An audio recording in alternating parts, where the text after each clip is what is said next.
తాబేలు కుందేలు కథ. ఒక అడవిలో తాబేలు కుందెలు ఉండేవి. ఒకరోజు కుందేలు తాబేలను చూసి హేళన చేస్తూ, నీ నడక ఎంతో నెమ్మదిగా ఉంది. నన్ను ఓడించగలవా అని అడిగింది. తాబేలు నవ్వుతూ, పరుగు పందెం ఆడుదాం అంది. కుందేలు అహంకారంతో సరే అంది. పందెం మొదలైంది. కుందేలు చాలా వేగంగా పరుగెత్తుతుంది. మార్గం మధ్యలో తాబేలు చాలా వెనుక ఉంది. కాస్త విశ్రాంతి తీసుకుందాం అని అనుకుంది.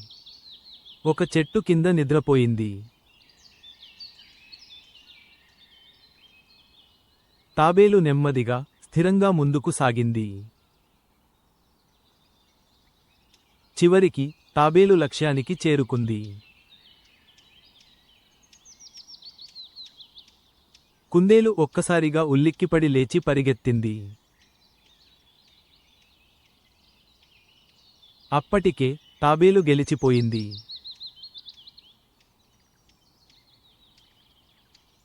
పిల్లలు, ఇందులో నీతి ఏంటి అంటే, అహంకారాన్ని వదిలి స్థిరంగా, పట్టుదలగా పనిచేస్తే విజయం సాధించవచ్చు.